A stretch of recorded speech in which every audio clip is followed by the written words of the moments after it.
Scunthorpe United have lost 4-0 at home to Exeter City this afternoon. Love it. Open wide for some soccer!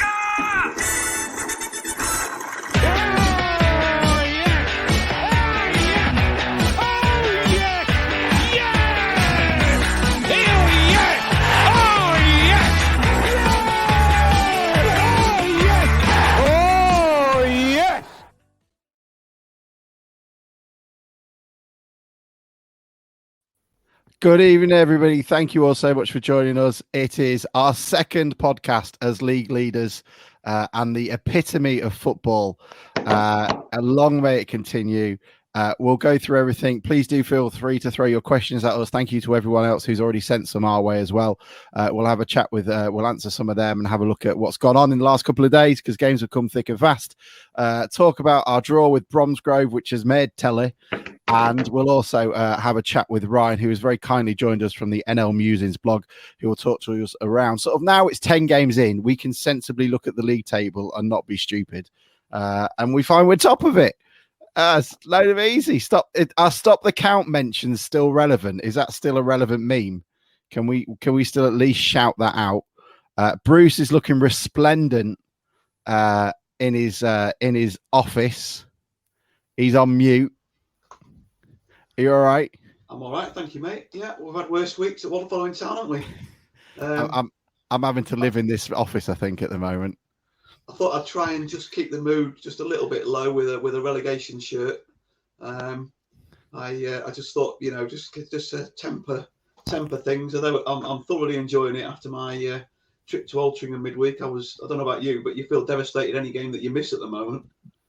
I mean, the skeptic among me says most town shirts are relegation shirts, are they not? So there's enough bad juju in them. Tom recovered from yesterday. I do. Recovered from yesterday. Found the station again after we went our ways for a bit. How is everything down on the south coast? Not as sunny as yesterday, but fine, thanks. Yeah. Did you catch the sun at all? It's a little bit tender up here, and I've noticed I'm getting a bald spot. Did I catch what? Sorry. Did you catch the sun yesterday? The sun? Yeah. Probably, yeah, because it was. Am I really hot. quiet, or was that a really difficult question? No, he took it. No, it was breaking up at my end. Okay, fine. And Ryan, thank you very much for joining us. Do you know what? I'm very rude. I've entirely forgotten who you support, so I can't even inquire about how it's going.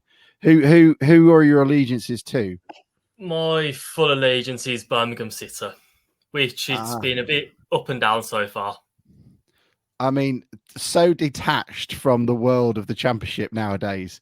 I assume like Zola is still your manager, and it's going absolutely swimmingly. At Coventry, I assume, are no longer with you, at least. They are not. Good. I mean, they look terrible tenants. But hopefully they put some cash in your bank. I mean, so it's 10 games in. It's a sensible time to look at the table. Feel free to throw questions at Ryan as well.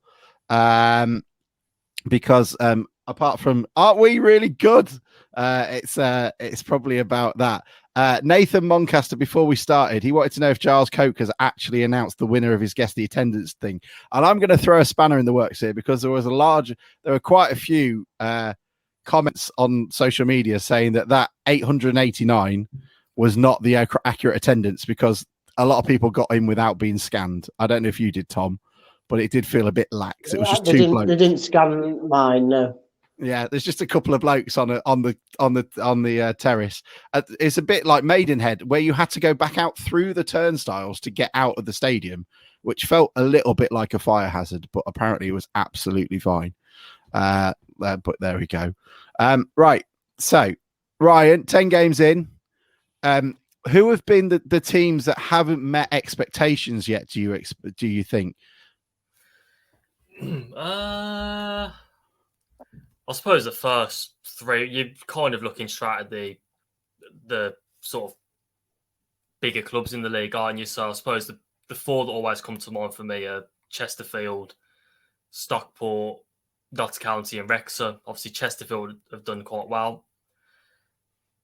Wrexham, Notts County, and Stockport probably haven't quite got going yet. I suppose the huge one is, I mean, whether you take the off-field stuff as a bit of a major red flag going into the season, I suppose Southend are probably the big club that have massively fallen below expectations. I mean, I'm not sure many from the outside expected them to do well this season, but for them to be 21st, obviously Phil Brown's just been sacked. It's they're probably the ones you look at down the bottom of the league and go, ooh, don't know about that. Right, Ryan, do you think with given how many points, how often this league is won with a massive amount of points, that Wrexham are already struggling at 9 points back from the top of the table? Yes, all right for the playoffs, but automatic wise, or is it too early? Do you think? With it's just not teams don't drop a lot of points at the top of this league, do they? No, I think most sides tend to take about 10 games to really sort of find their rhythm. I think that probably happens in most divisions, to be fair. The one thing I noticed with Wrexham earlier, looking at their fixtures, is they've had a really tough start. If you look at the actual games they've played, I think they've played, top of my head, I think they've played Chesterfield, Stockport, Notts County. I think they've played you guys yet? Yeah, played you guys. Got hammered. Yes, they have. Got hammered. Played Solihull Moors, so they've had a really, really tough start to the season. So you wonder if now they've kind of maybe found the feet a little bit, whether they can actually start to, I'd imagine they're going to be facing a few more sides now they're looking at and going, we should be winning 3 points here. So if they can put a run together over the next, say, 5 to 10 games and win sort of 7 out of the next 10, then all of a sudden they're right back up there, aren't they? Mike is coming in with the most important questions, apparently. I don't know. Do Bromley have a reputation for being shithouses? Because I don't know if you saw what happened at our game, but it was the oddest thing I've ever seen. All 3 of their goals, their fans made a direct run 50 yards across the pitch to us in the pissing rain, just to wind us up. I've not seen anything like it. So Mike, I think, is still hurt from it and is ready to sort of deal out some retribution, I think. Do you know what? I kind of love that. I think with obviously no fans have been at grounds and stuff, have they? Not a problem. Nice watching the fans come back, whether you're the away fans of Blues or whether you're sort of watching things in the National League, and just it's great having the fans back, isn't it? I mean, obviously you guys would have had it yesterday with the Woking game. Just pure bedlam in a last-minute winner goes in. I'd imagine for Bromley as well. I mean, I know they've got promotion ambitions, but I suppose you guys haven't lost yet. To beat you guys, it would have been a, massive scalp. I'm guessing they were just absolutely buzzing with it, weren't they? We'll take it as a compliment, and I'll look forward to the DVD coming out. That crowd was good yesterday, Alex, wasn't it? Regardless of the town following, 4,500. Well, that was the question I was going to ask, Ryan, because I know I've been giving off the idea that I'm some sort of king of Woking and I understand what the Surrey people are like. But the last time I regularly went to any games at the Kingfield Stadium, they were getting 1,600 or so as an average. All of a sudden, there's like 3,500 of them there. I mean, the people of Surrey don't get that up, sort of that emotional, unless someone changes their bin delivery date. I've never seen anything like it. Has something gone on at Woking? I know they're talking about a new ground that's not getting off the air. Do you know anything about that, Ryan? Very rude of me to ask you, even though I'd pick up the local newspaper. I know they've had they had a massive shake-up this summer with regards to, obviously they finished last season. I think they picked up, if I remember rightly, it was 2 points from the last 15 games. They're basically there was no relegation. They basically just threw it in. A few of the young players started playing. This summer, they went big, basically overhauled pretty much the entire starting 11, the exception of 1 or 2. And they've basically had a good go this summer. So I don't know if there's a bit of sort of excitement with, I don't know if they've had new ownership or new money come in. They must have had something. But there might be a bit more of an optimism there. And I'm guessing as well with the beat Dagenham, then the beat Notts County, obviously 4-1. Then the beat, who was the other one that beat? Chesterfield.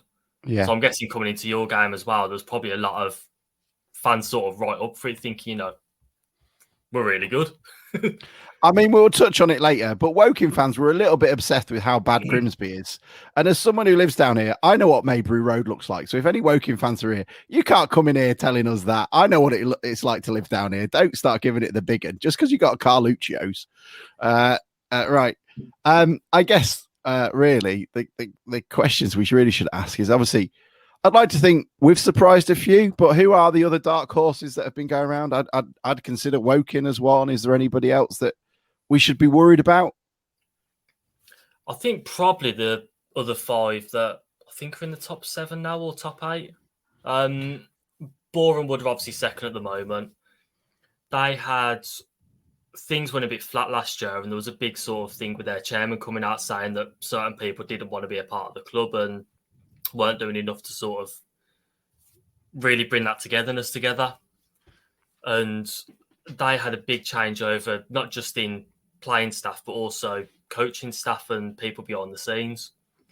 And listening to a couple of Luke Gerard's interviews this year, he's been very bullish in terms of, this group are fantastic. This group are, we're together. We wouldn't have won this game last year and that sort of talk. So their start's been really good. Only issue they might have is until the last couple of games they basically played the exact same 11 for about 7-8 games in a row. Made a couple of changes the last couple of games, but I don't know how, if 1 or 2 potentially pick up injuries, you don't quite know how they're going to cope. Halifax and Bromley, I think, are just a lot of fun. Always have been. Look like they've tightened up a little bit defensively, but Bromley have always been a side that just score a lot of goals and concede a lot of goals, and they've actually looked like they're tightening up a bit now. So I think they've won 5 of their first 9, sort of 1-0. So they're a lot of fun. And I think Dagenham and Redbridge and Solihull Moors, they're 2 sides that probably spent a fair bit of money in the past, maybe tighten things slightly, try and keep a bit more consistency the last couple of seasons. And again, they're 2 sides that probably feel within themselves they should be up there. Whether they quite manage it, I think they'll be looking for a top 7 finish at least. But they're probably the 5 at the moment that have really shot on. Looking further down the division, it's hard to really see who's going to mount a big push, if I'm being honest. Unless Torquay do something. I was just going to say, Dagenham were obviously the early pace setters, weren't they? But look, just looking at I just had the same screen on that Alex had on, and they look like they've lost 4 of the last 5. So maybe their early season bubble has burst, and it'll just be interesting over the next, like you say, over the next few games, the smaller clubs, just to see, whether they can maintain this for 15 games and then 20 games, and whether they can, or whether whether they will slowly fall away. And interesting to see how long we can sit on top of the pile. Yeah, I think Dagenham have lost 4 of the last 5. They've only kept 1 clean sheet this season as well. And there's always a comment from, I think it was Kenny Jackie possibly, sort of talking about binary numbers with football and your defensive numbers, sort of conceding 1s and 0s.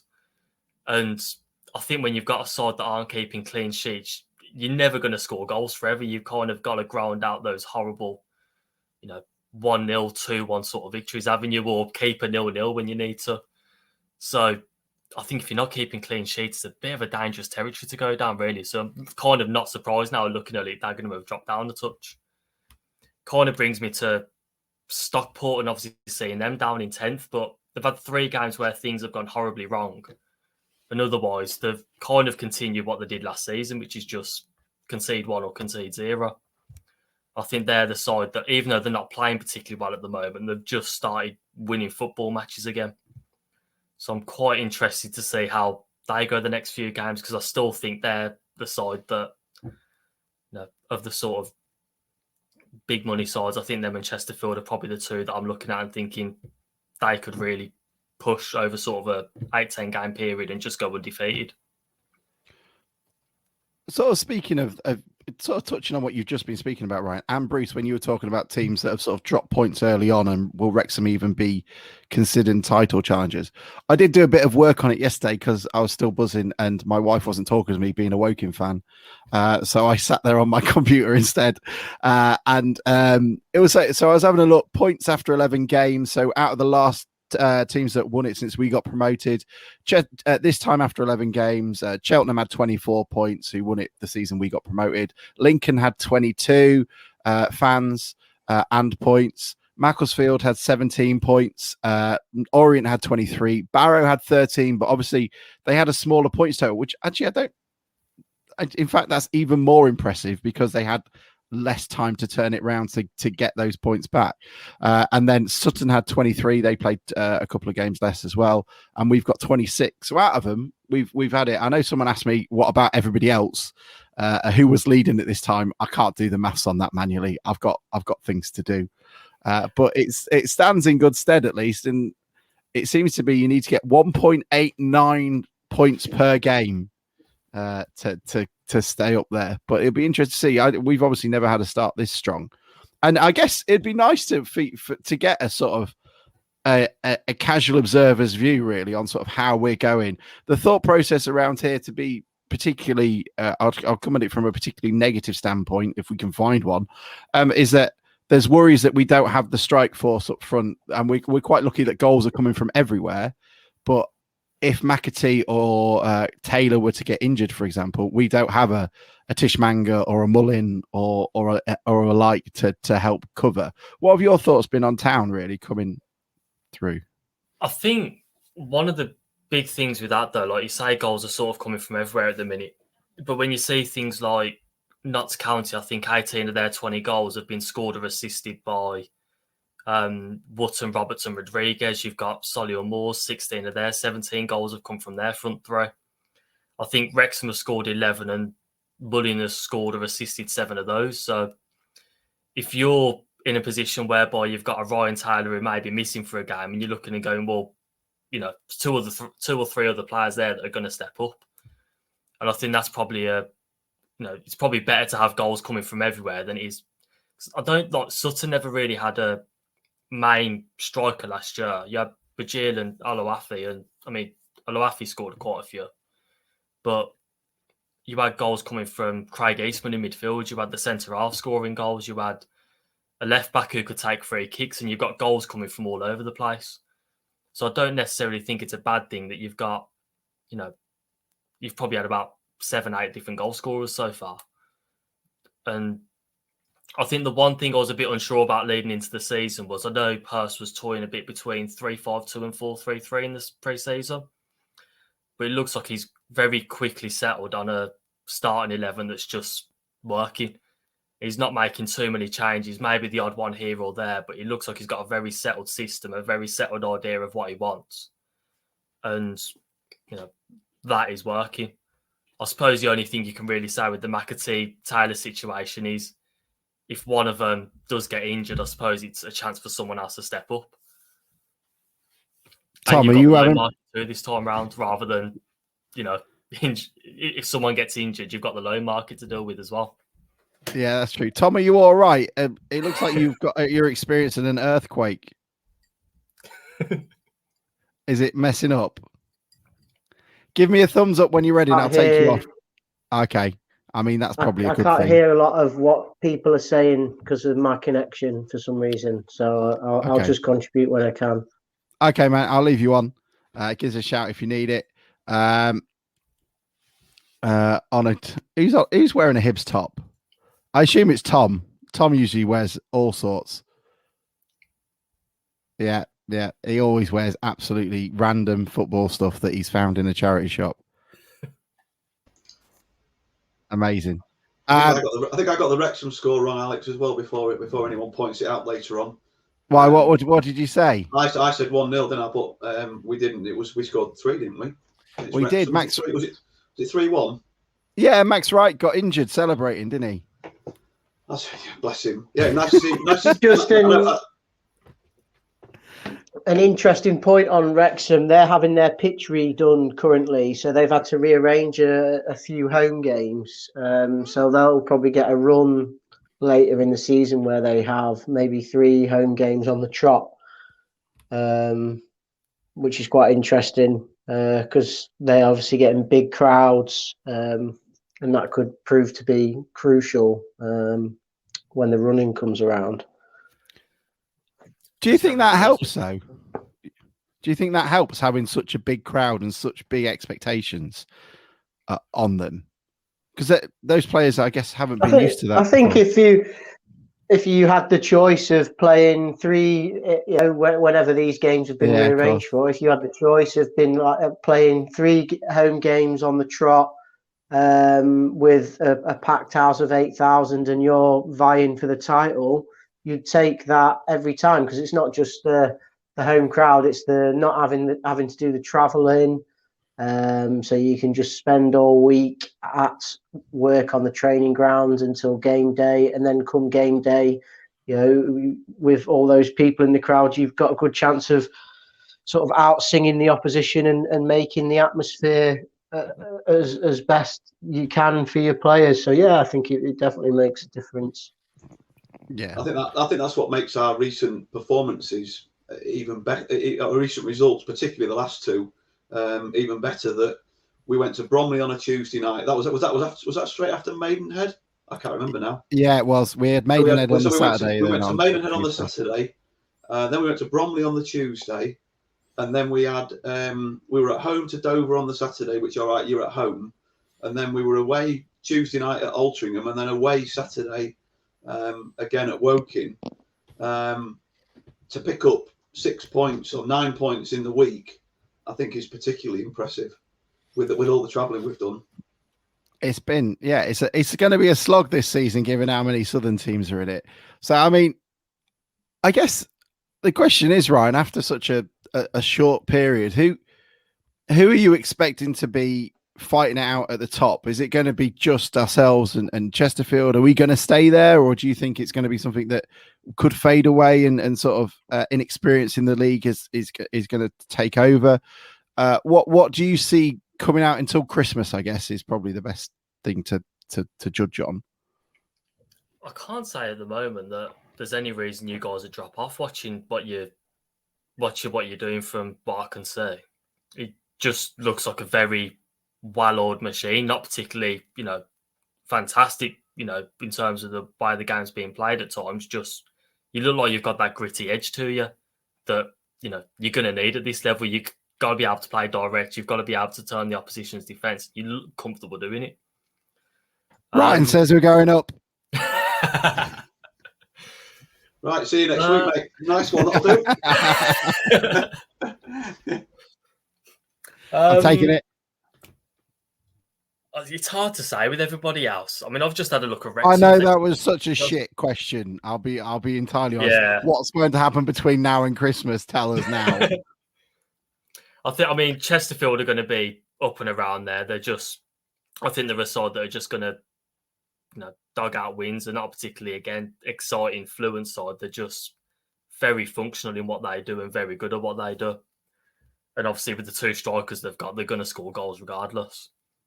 Is there a team bigger than Woking? I guess that's the question I want to ask, because those things have been genetically modified. I've never seen a team like it. It's like that. It was someone had already made the similar comment that I did. They looked like the Monsters team from Space Jam. Do you know what? I love that Woking side. He had it a couple of seasons ago, season before last, and it's just he played 4-3-3 most weeks. And it'd just be long balls, set pieces. And I've never seen a team score so many goals just by getting first contact at a set piece. So good at it. And you one of them where you're coming up against it, but I suppose it's not a particularly easy thing to stop it because just the sheer size of them. I mean, even the 2 midfielders are about 6'5" each, aren't they? I've never. There's got one player who's a tiny guy.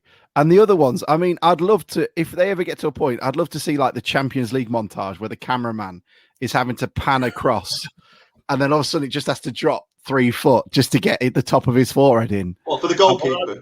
Yeah. Well, I think it's Casey as well, and he's that's him. That's him. One, and he's the captain, so it'd literally be at the start, and then you just see the camera rise up. They might just have to have a double one. Gentlemen, have you got anything else to ask Ryan before I let him go? And he doesn't have to listen about is it a red card or not, or was it a foul throw? I've got. Is it was the Papaga thing? Yeah. Actually, yeah, right. It was yellow. It was a yellow card. I mean, I wasn't going to have the discussion now. Let's just end the discussion now.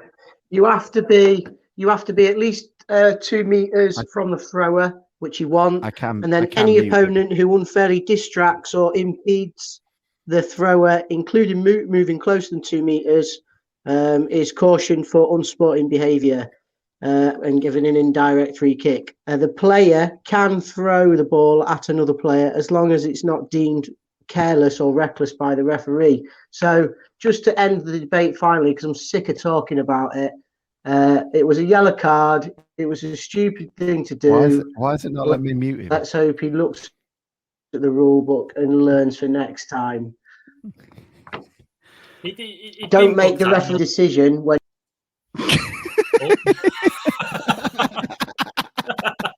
He was getting too excited. Connection, sorry, mate. And it started now in the comments. Now you've done it. Now you've done it. This is all I'm getting now in the comments. Anyway, I mean, had he been booked before the? Yeah. It was apparently a light one, but I hadn't seen it. It was a little bit of a basically as the guy goes to throw it, he jumps in the air to hit the ball away. Yeah, he did. I did it. I thought it was a yellow. I might get abused for that one, but I thought it was a yellow. Tom was. I didn't do that to Tom, by the way. I don't know what's going on with him. He's also changed his. Go on, sorry. No, I didn't. I thought he changed his name, but he hadn't. It was just that guy's question coming up.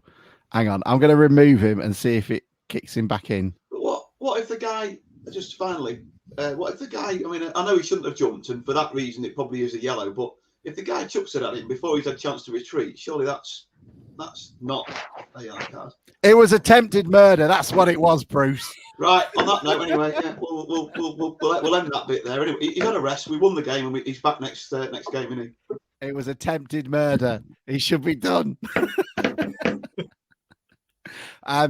I don't know if the picture was loud, but Ryan, thank you so much for joining us. Thank you for listening to this rabble.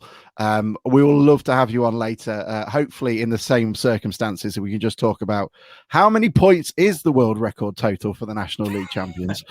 But until then, it has been a pleasure. Good luck with everything. Where are they in the championship now? They're in the championship, right? Yeah, I think we've just dropped back into the bottom half. It's been started really well, and then the last month or so has been not great. I don't know if I'm allowed to swear or not, so I'm going to refrain. Yeah, of course you can. I mean, we had John Fenty as a chairman for 16 years. You have to fucking swear on this thing. You'll have to have a think. You'll have to have a think as well, Ryan. Next time you come on, of the best former Birmingham player that's played for us. Your favourite. Did Tommy Mooney play? You might be too young, to be fair. Have a look back through the history books and see how many transfers you can see between the two. Pick your favourite. I remember going to St Andrews and losing 4-1, and a piece of the roof nearly chopped my head off. Oh, the roof fell off on a TV game when I went in the early 90s as well. We saw your standees falling down, and we all got moved from that massive open terrace that went down one side and behind the goal as well. Just showing my age now, and we got sat in front of Ian St John and Dave Bassett. I think it was in the a bit of the roof fell off the old terrace, and like I say, they moved us for our own safety. We've barely got half a ground open at the moment, so that tells you all you need to know about our ground. Yeah, is that really true? Is that just because of disaffection with the fans? Then is it? No, genuinely, the Coventry City fans broke it. One end is not open, and the bottom end of another stand isn't open. And wow! Only opened up the top end of the Tilton about 3 or 4 games in. So genuinely, half the ground was basically closed for a period. Condemned. It just shows you, though, doesn't it, where clubs are spending the money, because Barnsley have just had to close their main stand as well, haven't they? On a different note, I read that today. They've just closed the stand. At least I was still open. Sent a letter to their fans to say, this is going to be closed, this is how it's going to go, rather than just leading us on and going, I think it's about a week before the game, and just went, by the way, there's going to be a ballot for any season ticket holders in these two stands. You might make one game, you might not make the other. You've taken the piss, Alex, but by the sound of it, there could be ground sharing with Coventry next year at the Rico. I know. I mean, listening to this, what safety inspectors do in the main stand? I want to know, because if they're looking at St Andrews going, "Oh, that's a bit dodgy," they don't come up to our end. Christ, don't touch that. That's load-bearing duct tape. That is. Condemn another stand, and they'll be at Walsall. They can just get down, can't they? As the ground closes, they're just trying to get rid of season ticket holders. Ryan knows Solihull Moors very well. There you go. Yeah, Bromsgrove. They've got a nice wall. I like that wall they've got. We'll talk about them later. But Ryan, thank you very much. Have a good time. Enjoy it. Hopefully you'll get at least to go see a game at St Andrews, and we'll speak to you soon. Thank you. All right. Take care, lads. Cheers. Cheers, mate. Bye. Right, so we are top of the league. Let's go through Altrincham. Tom has already put the throw-in to the attempted murder to bed. So we don't have to talk about that anymore. But let's talk about the game, because all in all, it seemed to be the most impressive performance so far this season. Bruce, you were there, getting absolutely sodden. I assume National League teams have not discovered a roof yet. What were your thoughts on the match? It'd be good to get your idea of it. I didn't realise until I've sort of read everything about the game and just how well we played in the first half to contain them. And obviously we got the goal, Bapaga's goal, which was great towards the end of the first half. Couldn't figure out how McAtee had not scored the second, although at the time I didn't realise which player it was just before half time. And that was the one where he wanted a penalty, and Hursty said, the ref said that it was handball that stopped him, but it was too close. And to be fair, it looked fair enough, but it just looked like he couldn't understand from our end how he hadn't scored, but evidently he headed it sort of back across where it had come from, and then it ended up going out for a corner. But the first sort of, until I think Harry Clifton's goal was the 55th minute, that first 10 minutes of the second half was just, I've not seen a Town team attack and attack and attack. And so we just looked like we were going to score at will. And I mean, if that sending off hadn't have come, we could have won that game 4 or 5. We were so dominant. It was a thoroughly entertaining night. The pub before the game, the King George, I think it was well organised. Got loads of bar staff on. They were doing decent food. About a 20-yard walk to the turnstile. And, you know, what a cracking, was it 1251 or something, wasn't it, on a Tuesday night? Like took us nearly 3 hours to get there, not quite so long getting back. It was excellent, mate. A great night, and a certainly a changed last 15 minutes, because when their second went in with quarter of an hour to go, I thought we could lose this. And you just gone from a feeling of euphoria and, you know, olays to, oh no, you know, But then after that second goal went in, they didn't really. Macca didn't have too many saves to make, but every time they got a corner on a wet pitch with a soaking wet ball, you just feared the worst. But we hung on, and yeah, it was a really good night, and to come out and we were still top. Everyone was very, very happy and very well entertained. Tom, they're the sort of games that champions win, aren't they? I don't know if you can hear as well. They're the sort of games that we'll look back on when we've lifted that weird pyramid trophy up in the air. You know, is saying they're the sort of games that won us it, aren't they? You'd like to think so when you go down to 10 men and you're under the cosh for the last 15 minutes protecting a one goal lead. You'd like to think they're going to be the games that you look back on. I think yesterday as well, getting a goal really late on when it looked like it was going to peter out for a draw. You know, another time where you might look back at the end of the season and think, well, that was 3 crucial points. And it's, you know, both games have kept our momentum going and extended our marginal lead at the top of the table to 2 points. So unassailable. Brilliant. It's And the goals unassailable. look good on Tuesday night. Sorry? Unassailable lead. It's not tight. I was sat in the car last night, and Andy Carr had already rung me up to say that we'd gone 1-0 up when the non-goal went in. That was reported all over the media, and I was sat there and I'm like, I've been listening to John Tonder the whole game. I've not missed a goal, have I? But I still doubted myself that something had cut out on my phone. That's nothing. I was watching the game, but I've spent all of my life now watching it on shitty streams. So I'm thinking, maybe it's coming. Maybe it's just lagging on through my eyes. But yeah, so he'd rung me once. It was like, I think it was a little bit after that this had happened. I think didn't say that he'd scored in the 61st minute or something. Yeah, something like that. Anyway, so he rung me up and I'm like, no, they haven't scored. And I went on, but I still checked on a couple of apps just to make sure. Yeah, so you should. Score Flash or whatever it was, and Flash Scores, sorry, and then I was just listening to John Tonder. I was parked outside somebody's house waiting to go in, but I couldn't go in until the game had finished. And he rang me again. He went, "We have scored now, haven't we?" And I was listening on the radio, on the phone, so it was probably 30 seconds behind. I'm like, "Have we? Have we?" And he went, "Yeah, it's just pinged up on my phone." And I'm like, "Really?" Because I just, I couldn't believe it. And I went, "Hang on a minute." So I had him on the phone at the same time as my phone was playing Humberside, and it was like, I think it was something like Hunt, Wright, Clifton, and then John Tonder was off then, and I was like, like you two have just said about late goals and things, winning titles. That was my first thought. Not that my first thought turned to Fergie and his Man United teams, but they used to score a hell of a lot of late goals, and those two extra points at the end of the season. Yeah, well, I mean, yeah, massive. Buckley's teams did. Yeah. Well. Yeah, well, I mean, we'll get on to the Woking game. Let's not discount the Altrincham one, because Harry Clifton scored an absolute beauty, didn't he? That build-up play. Yeah. That was nice. A crack. Come on, mate. You go. No, I was just finishing my sentence. You go. Sorry, mate. No, it was really nice at the time, and it was just good. It was just good football starting on the halfway line, didn't it? And I'm sure everybody's seen it.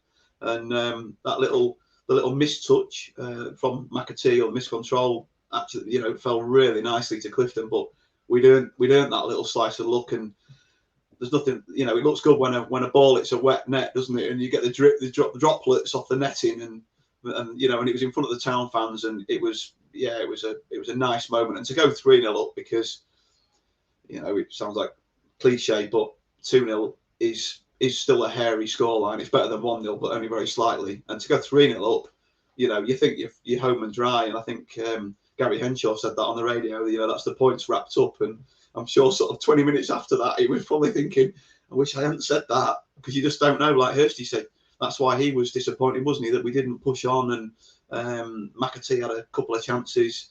And I think, there were a couple of others where we maybe could have done better to get that fourth goal and just give ourselves that breathing space again. And he keeps reiterating that, doesn't he? And I like that. He wants ruthless. He wants them to be ruthless, and you can see why, because that you just didn't see that coming when we went 3-0 up. Yeah, I agree. It was incredible, and Gary Henshaw was a great commentator as well. He really gave it some much needed vigor, and it was really interesting to hear a fan as well really sort of let's be honest, not control his emotions, but we don't mind that.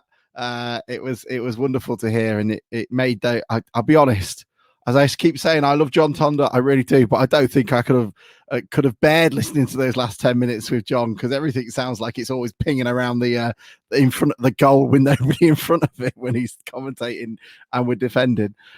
It was brilliant, and I don't know, I've only written down a couple of notes really about it. Tom, get your Tin Pot klaxon out, my friend, because I'm going to ask this.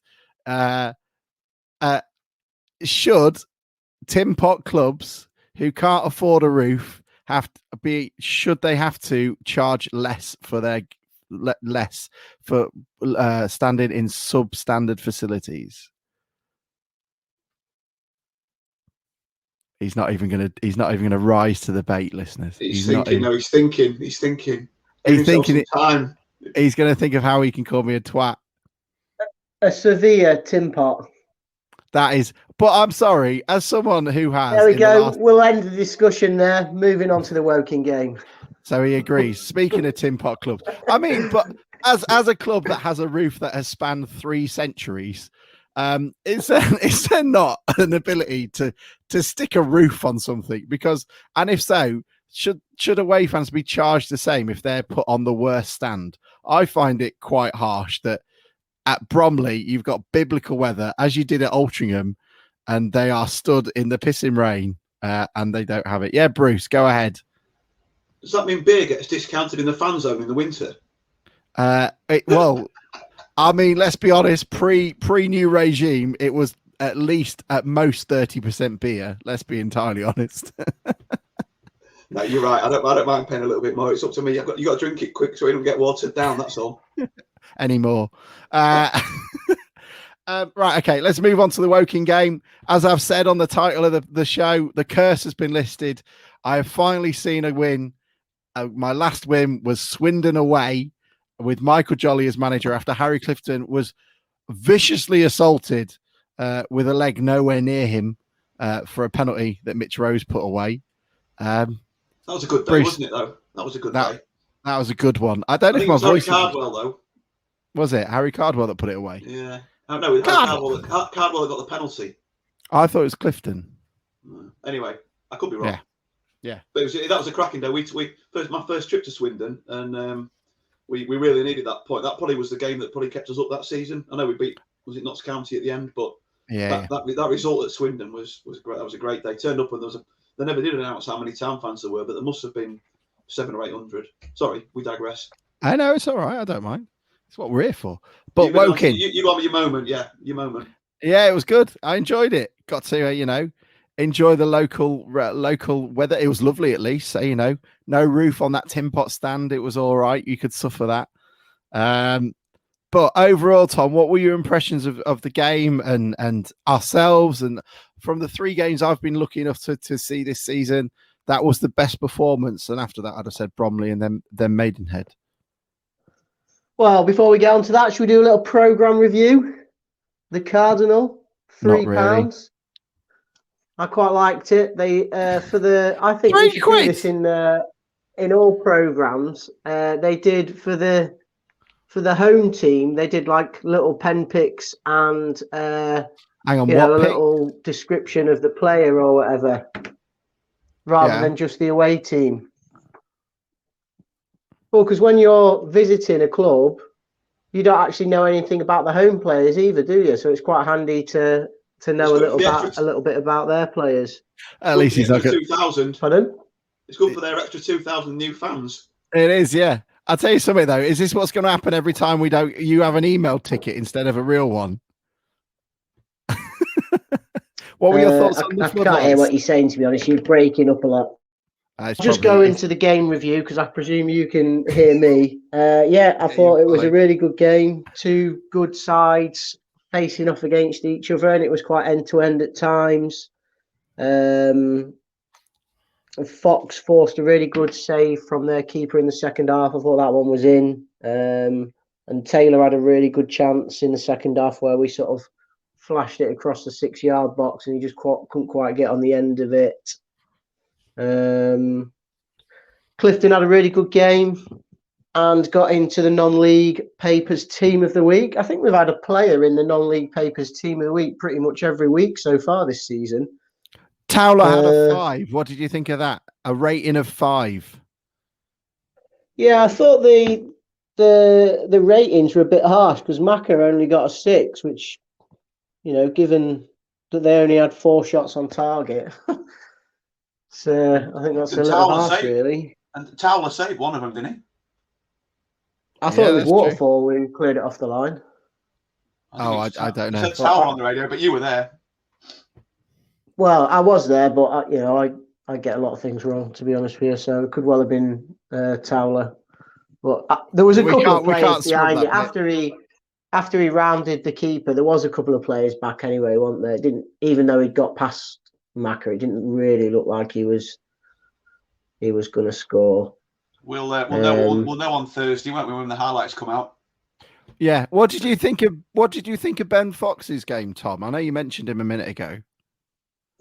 Yeah, I thought he played well. I thought generally yesterday, when we sort of broke into their half, we really pushed up onto the edge of their box, and there was a lot of space, certainly on the left-hand side, just behind that line of players, which we didn't really exploit. I thought we would have done better if someone, because they were playing quite deep as well, like someone dropping into that space would have maybe either allowed us to get the ball forward on the deck a bit better, or at least create a bit more space in behind. And until the goal came, that was sort of one of my frustrations really of our performance, was that we didn't exploit that space, and it seemed to be costing us. But when the goal did come, it worked really well. And I thought a player like Fox, if we'd exploited that space a bit better, it might have allowed him to get more players involved, because he was sort of key to our performance yesterday. A lot did go through him in the centre of the park. But I thought Clifton was all over the place again. I thought in a good way. I'm not trying to be antagonistic. I thought Fox was quite poor yesterday, but I thought he had an off game. It's probably the best instead of saying poor. But yeah, it's good to see that people see different things. I just thought he'd a few wayward passes and sort of lost the ball quite. We lost the ball as a team quite a lot yesterday. Woking were really good, especially in that first half of sort of, as rugby players would say, turning over play and getting away with it, because it seemed to be they were quite energetic in that way. But I don't know. I thought if anyone was disappointing yesterday, for me it was Hunt. Okay. I thought he did really well to stay on till 85 minutes. I thought he was very quiet, and obviously they sort of keep him on because he's got that great set piece delivery, I presume. But I thought yesterday we would have done well to take him off a bit earlier and freshen it up in midfield earlier on, which obviously Max Wright did when he came on. He really did sort of put some energy into our forward line and was involved in the goal. I think that's a bit of credit to Hursty as well, isn't it? That he sometimes has been accused of making negative substitutions, and I think to stick someone like Max Wright on with a few minutes to go, and I think it's a great tactic if he's not fully fit at the moment. He came on and scored a goal, didn't he, against Wrexham, and then he's come on again yesterday, and like you say, Tom, been involved in a goal. I mean, you wouldn't want when you're tiring, and we work hard as it is by default. You come on with you've got 5 minutes to go and you're tired, you've got tired legs, and you've been chasing after McAtee or Hunt or Fox or Sousa or whoever all after, and Max Wright comes on, you're not going to be very comfortable with that, are you? I'm hoping this is the season he gets a good run at it, because he's so good. He's so good. Yeah, and he brought Pearson on right at the end, but that wasn't like a sort of an out protect your lead substitution. They actually moved their centre forward up top, their centre half up top, to try and cause some problems going into the last few minutes in stoppage time. So again, that was a really good substitution in the sense that he reacted really quickly to their tactical change, and obviously, it worked out for us. I was surprised I didn't see Coke. I mean, you're talking about Hunt coming off. I thought that'd have been, as a like-for-like substitution in the middle of the park, I thought that'd have been given the aggression and the physicality of Woking. I was surprised he didn't come on, but I guess they were quite sharp on the break, and I'd imagine Coke one-on-one or with trying to track back with any of those guys would have probably not stood a chance, because some of their players were absolutely rapid. Yeah, I think as well, like we just needed a bit more pace and energy going forward, and Coke is not an incisive player in the sense that he's going to take the ball and run up players. He's our, we were talking about in the pub before the game yesterday. Anybody who has watched Wales, like Joe Allen. He's sort of like the Grimsby equivalent to Wales is Joe Allen. Absolutely, he keeps the ball moving. keeps recycling the ball, as people like to say now. He just takes one touch, give and go, and keeps us in possession. And at that point in the game, I think we needed a little bit more than just keeping in possession. We were trying to go for the win, and so we needed a bit of pace and trickery as much as anything else. Yeah, Mike said. Sorry, man. Go ahead. I was going to say, I think it's brilliant that the two results this week. I think both those teams had 100% home records, didn't they? Until we went there. I could be wrong again. I'm putting some stuff out today that's probably a load of bollocks, but they both. Bruce. Do your research, mate. Woking have lost 2 at home now. And I do apologize. Well, Altrincham had. I'm sure they've won every game. Altrincham had won every game. Yeah, it shows no mercy. 50% success rate. Hey Bruce, he was this cold at the game yesterday. We walked in the turnstile and he was off with his COD Almighty mates. We didn't see him after that. Discussing Tolstoy or whatever they do. I believe it was Proust that once said that waterfall was slow on the turn or whatever they talk about. It's beyond us, isn't it, mate? It's beyond our comprehension. And then you got the grim outlook, the old grim outlook in the corner discussing their favourite cheese. You know, you'd have liked. I sat with our friends Gareth and Lloyd yesterday. I mean, they enjoyed my one-man crusade against Woking yesterday, throwing barbs at them. But there was one point there was just for the record, Alex was literally 2 rows in front of me. Oh, was he? Yeah. You saw it, you poor son. Did you not hear Gareth call the people behind us Statler and Waldorf? They were the most miserable sons of the bitches. I've so much so that we moved in the half time. And also, for the first time, I don't want to bring it down a bit, but I met my first booer yesterday of the knee taker. Some 65-year-old haggard old man who, unfortunately, I was so taken aback. I stumbled back and almost, I stumbled back and I stood on his toe. I felt really bad for it. But, when you're getting through a packed terrace, it's, kind of hard to get through. But there we go. So it was a thoroughly entertaining win and I loved it. My son did get a slushie for anyone who saw our Twitter things because even though it is for winners, I can't listen to that complaining all the way home. Stuart John, and here's a question because Stuart, you've asked a question that I was going to bring up. This is controversial. I think we do need another striker, and I think yesterday was a good point in case as why we do. I thought Taylor and McAtee were handled really well with Woking, and I don't think we'll meet many teams that will handle them so well. But when we're bringing on Lenny, who gives us something, there's a tweet I put out earlier which was suggested I wasn't thinking he was good. I think he gives us some physicality, and I think he gives us an opportunity to use other players off him. But if we had someone of the same ilk as Caden Jackson or alike, I think that would be quite nice. And I think that's something we do miss up front. But I agree with what Hurst says about trying. You want to pick the right person. And we're top of the league and we've scored the most goals out of anybody. So maybe I should shut up. You would think if with us being the longer we stay up towards the top, the better caliber of loan player we might be offered as well. Somebody that's going to come in playing in a confident side. So that's maybe one to consider. But I do tend to agree with Lenny. He at the moment, and I mean Hurst has said, hasn't he, that he doesn't feel he's fit to start a game yet. And I think when he comes on, he looks a yard off the pace at the moment. And that's not a dig at the guy.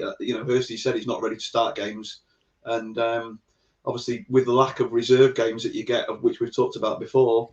Yeah, true. Where do they get the match practice anymore? I think somebody said we've got 3 reserve games before Christmas and 1 got called off.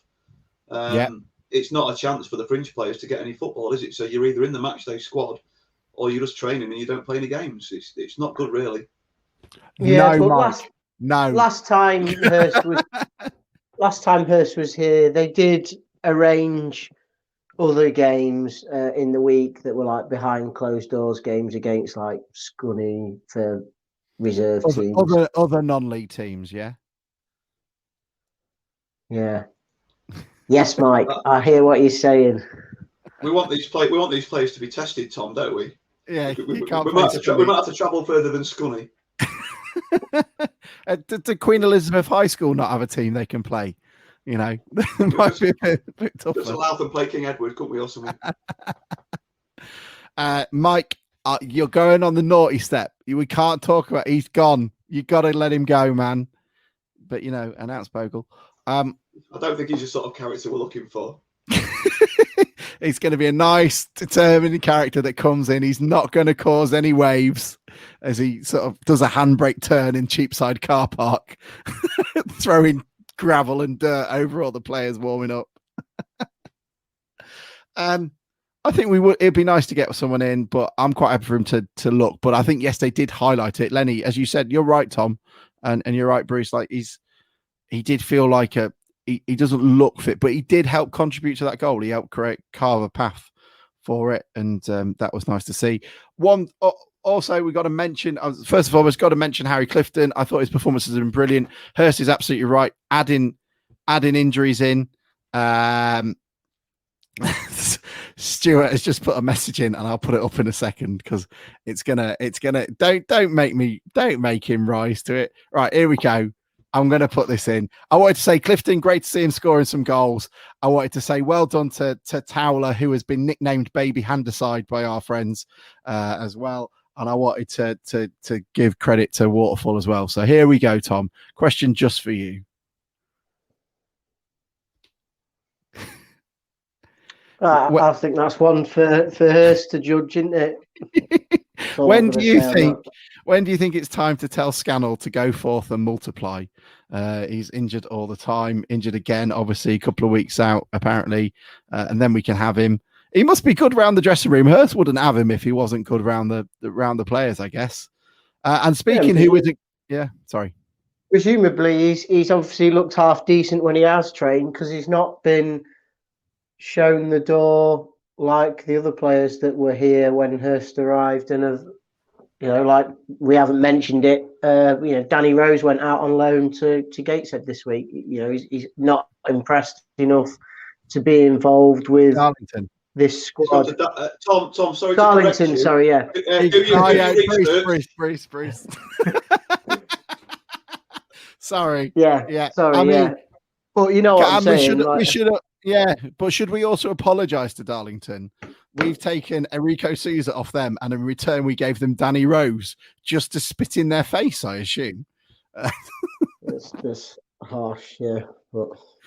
On Darlington. I think you're right, though, what you say. I mean, Scannell must show something.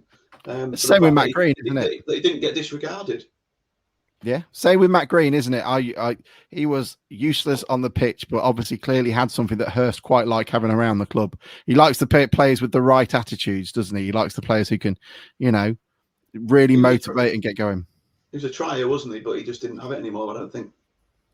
So much so that sometimes we looked like he wasn't trying. Nathan Moncaster came in. It's a low-hanging fruit, but we're all for it. There is no 5G signal in Darlington yet. Then most probably not, or maybe they play in a Faraday cage or something. So he's absolutely fine to play there. Maybe. FA Cup draw. We've got to talk about that. People at Bromsgrove very happy. Anybody see the massive queues outside their ground today as they were queuing for their 4th round cup final tickets? Tom, you raised your hand. What did you want to say? Well, I can do a little preview on them for you if you want. Good, because I've asked Bromsgrove's fans to come on and they're all bloody ignoring us. That's his research. Well, they're currently 10th in the Southern League Premier Division Central. So the Southern League's been sort of region. It's been divided up into the sort of top tier of the Southern League. I think is in 3 or 4 divisions now.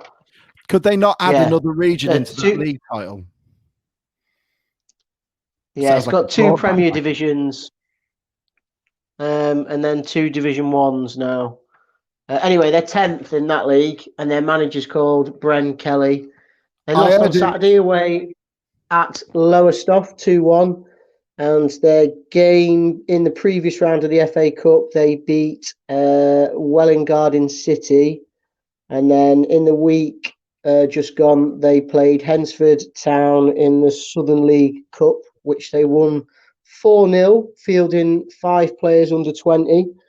And then the previous week, they played Hensford Town in the league and won 2-1. It's only their 12th season of existence, and they've been promoted in each of the last 3 seasons. And their top scorers are all on 3 goals, and they are Cameron Ebbett, Dimitri Brown, Nathan Haywood. And in their whole squad, they've only got 4 players over 30. So it's quite a young team.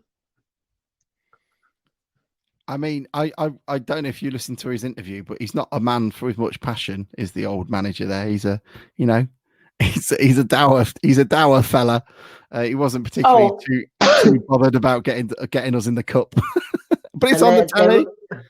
They're also playing us on Tuesday night. Sorry, they're playing Banbury on Tuesday night. Yeah, I think there's an interview with him in the non-league paper, or did I read it online? And basically, I think he was a little bit disappointed to get such a high-ranking team in the 4th qualifying round. I think they were hoping to have a chance, theoretically, on paper. Oh, Tom, damn him words. They'll be sticking that on the. You know what I mean? I think he feels like if they'd have drawn a team at their level, they might have had a better chance of getting through. I'm not saying they're not going to give us a good game.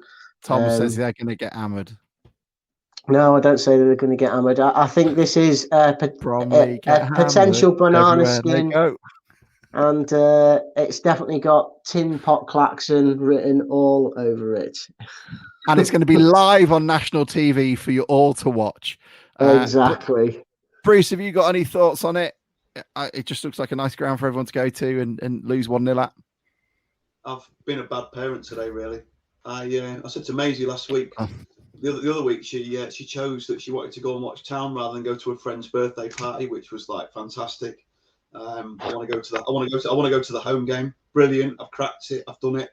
On the way home from Altrincham on Tuesday, which was her first night midweek away game.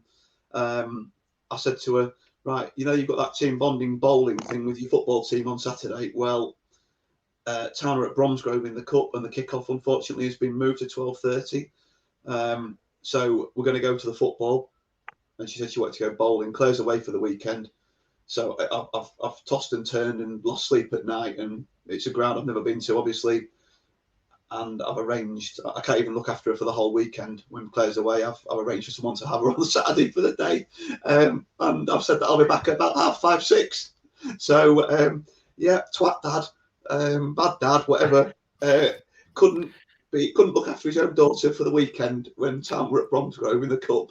Dad of the year over there. Don't worry. I mean, I did. I mean, who's worse? You're more than welcome to vote on it. When I saw, we went, Charlie and my wife were over in the park after the Woking game when I ran over and I just screamed loser in his face. Right, let's rattle through some questions. Also, before we do so, congratulations to the Grimsby Town women's teams. Absolutely hammered Appleby Frobbingham. 10-1. 10-1. They now hold the franchise. Do we call ourselves a franchise? The franchise record for the biggest win. 10-1. I keep getting told it's not the 9-2 win over Darwin. I think the one that we scored the most goals at should be the biggest win. But there we go. It's the 8-0 at Tranmere, which is apparently it, which doesn't sound as impressive. But congratulations. Do you want to know the scorers? I mean, we've already gone over an hour, but yeah, go on. What year was it?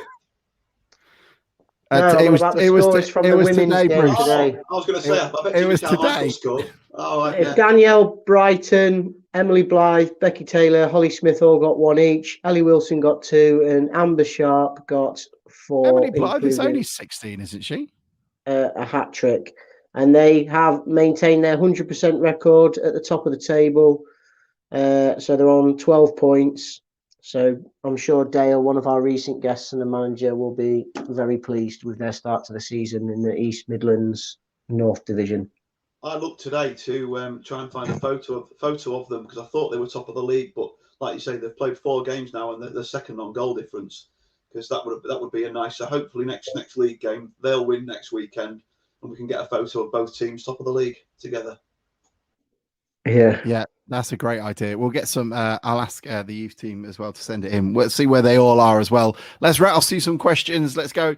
Joe Turner, what I said, it might be early days, but how do you rate this current squad against the 2015-2016 team?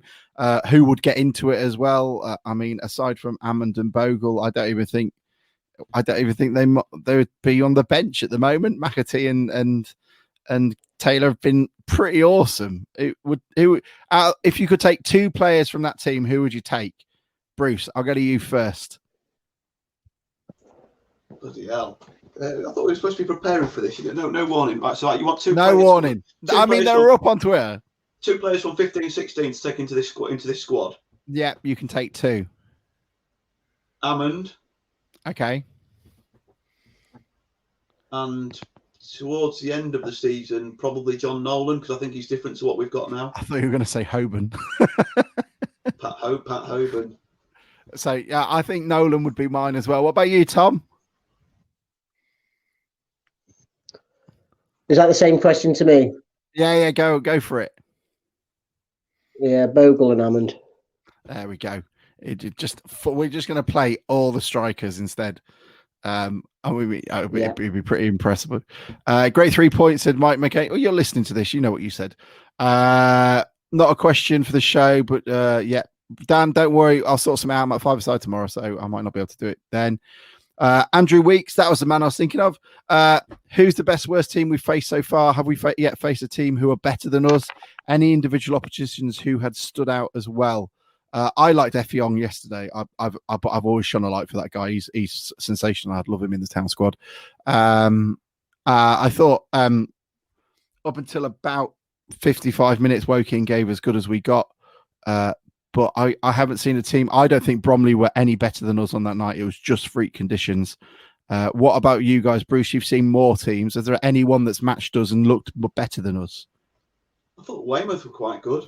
And I thought when we played them, Barnet played better than their league position suggests.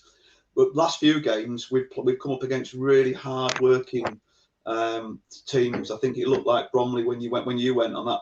I know the conditions changed the game, but they looked like they worked hard. Certainly, when we went to Maidenhead, they put. We were both. Well, all 3 of us were at that game. They put a shift in, and I think it took us time. But I thought Hurst's comments yesterday were interesting. That he thought that at half time they thought that they'd matched us for our for fitness and effort, and he said I don't think they can.